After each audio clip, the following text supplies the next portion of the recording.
Buenas tardes, vamos a continuar el día de hoy con la segunda parte del análisis de orina en nuestro seguimiento al tema que empezamos en la semana anterior. Nos quedamos acá, nos quedamos con la situación del olor. Es muy difícil, ah, solo por el olor, decir que alguien tiene infección urinaria. Un fuerte olor amoníaco sí sugiere que el paciente puede cursar con una infección del tracto urinario, pero de ninguna manera podemos basar nuestro diagnóstico solo en el olor de la orina. Pero pues, es parte importante de lo que hay que analizar. El olor se describe siempre como sui generis cuando el técnico que generalmente analiza esto o el patólogo pues siente que el olor a orina es un olor característico y normal, y entonces lo vamos a encontrar reportado como sui generis. El pH puede ser ácido o básico. Si es ácido, hay que considerar que el paciente tenga una dieta rica en proteínas, sobre todo de origen cárnico, la presencia de cloruro de amonio, ácido mandélico y otros medicamentos, acidosis debido a condiciones como cetoacidosis diabética o alguna otra situación que induzca formación de ácidos, o en pacientes con EPOC por hipoxia o hipoxemia tisular. Y si es básico, que exista presencia de infección de tracto urinario, una acidosis tubular renal, que haya problemas como una dieta rica en vegetales demasiado abundante, leche, o si la toma de la muestra se hace inmediatamente después de las comidas. También tratamiento con bicarbonato de sodio, o que el paciente haya estado cursando con vómitos o alcalosis metabólica. La proteinuria en una tira reactiva debe de alertarnos ante la posibilidad de que el paciente presente daño más severo a nivel glomerular. Así que si encontramos presencia de proteínas en una tira de orina simple, hay que cuantificar la orina en 24 horas y determinar cuánto de proteína está expulsando. Una excreción normal puede considerarse si está debajo de 150 miligramos en 24 horas o 10 miligramos por 100 mililitros en una muestra al azar o puntual. Sin embargo, cuando los pacientes tienen condiciones como mieloma múltiple, macroglobulinemia, o si hay otras situaciones que produzcan que el paciente excrete una mayor cantidad de globulinas por la orina, también puede existir aumento de la proteinuria. Cuando encontremos proteinuria, tenemos que pensar que el paciente pueda tener pielonefritis, glomerulonefritis, esclerosis glomerular, síndrome nefrótico. De hecho, en esta condición lo característico es encontrar niveles de proteinuria en 24 horas arriba de 3 a 3.5 gramos en la muestra de orina de 24 horas, que también que puede existir mieloma como mencionábamos, preeclampsia, situaciones malignas del tracto urinario inferior, o causas funcionales como fiebres muy altas, estrés excesivo o ejercicio muy intenso. También la presencia de hipertensión arterial maligna o falla cardíaca congestiva.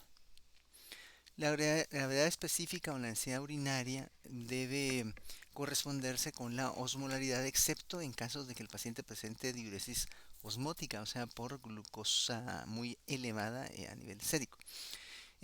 Por lo general se acepta que lo normal va desde 1.003 hasta 1.030. Sin embargo, debemos estrechar un poco el rango de normalidad a 1.010 a 1.020 para poder detectar de forma más adecuada algunas alteraciones en la gravedad específica.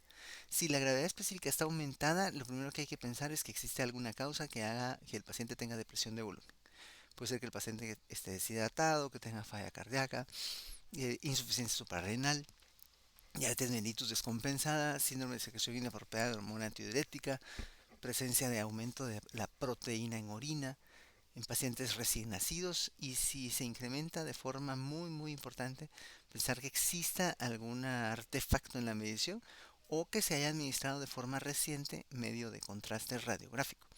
Si la gravedad específica está disminuida, hay que considerar que el paciente pues tenga una orina muy diluida y que pueda presentar diabetes insípida, también cuadros de pielonefritis, glomerulonefritis, que los pacientes puedan tener una carga hídrica pues muy alta con función renal normal, y habría que considerar pues el estado de hidratación de los pacientes.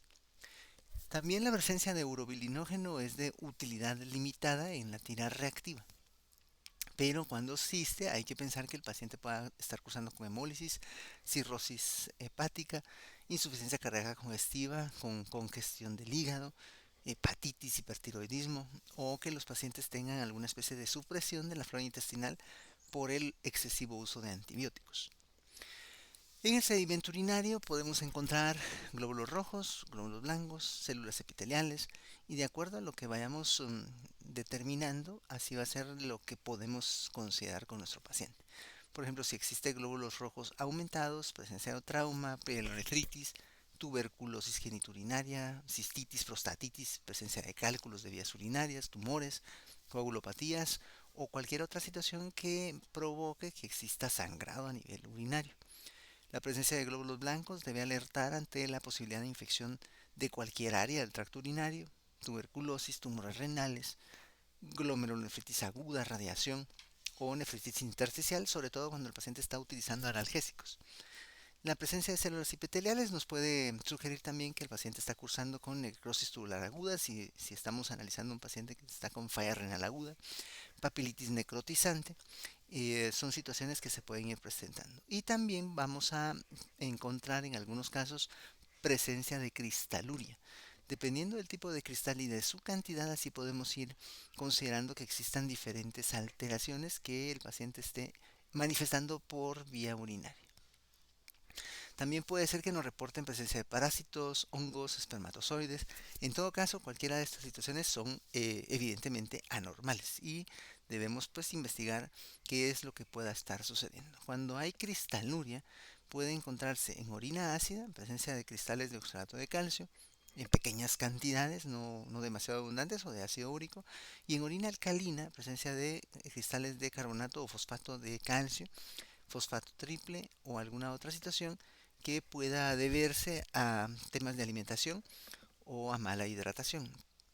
Cualquier situación que sea muy alta o excesiva debe considerarse anormal. La presencia de altas cantidades de cristales de oxalato de calcio, la presencia también de altas cantidades de ácido úrico, cristales de ácido úrico en la orina, deben alertarnos ante situaciones que pudieran estar complicando al paciente, como por ejemplo eh, cuadros de ileitis cuando hay hiperoxaluria de oxalato de calcio, urolitiasis por oxalato de calcio, que es una de las causas más frecuentes, de hecho, de urolitiasis crónica y recurrente. Cuando hay cuadros de gota, leucemia, síndrome de cisto tumoral, durante o después de quimioterapia, también vamos a encontrar grandes cantidades de ácido úrico o cristales de ácido úrico en la orina. Es estar atentos a estas situaciones. Y pues, también incluso en pacientes que están en terapia con antirretrovirales por cuadros de infección por VIH, el uso de indinavir podría inducir esta situación de cristaluria excesiva. También pueden haber contaminantes en el sedimento, hilos de algodón, cabello, fibras de madera incluso, sustancias amorfas. Una orina sucia o con aspecto muy sucio puede sugerir la presencia de una fístula enterovesical.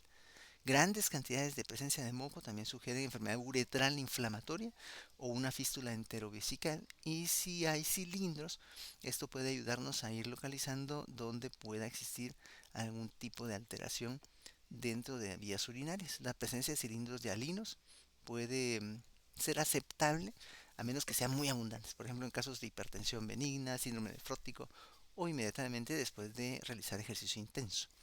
La presencia de cilindros de glóbulos rojos abundantes puede sugerir glomerulonefritis aguda, nefritis lúpica, endocarditis bacteriana, enfermedad de Goodpasture, vasculitis, hipertensión maligna.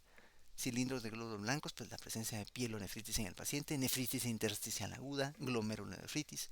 Cilindros de células epiteliales o tumulares, pues van a sugerir daño tubular por presencia de nefrotoxinas o incluso cuadros virales que afecten al riñón.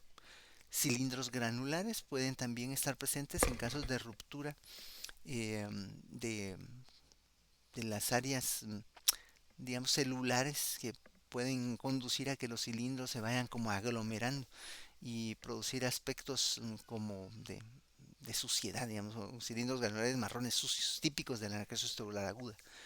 La presencia de cilindros serios también puede ser algo que sugiera enfermedad renal crónica grave o amiloidosis, cilindros de grasa en síndrome nefrótico, diabetes mellitus descompensada y crónicamente alterada en cuanto al control glucémico, células epiteliales tubulares renales también dañadas y cuando hay cilindros muy amplios o muy abundantes, enfermedad renal crónica.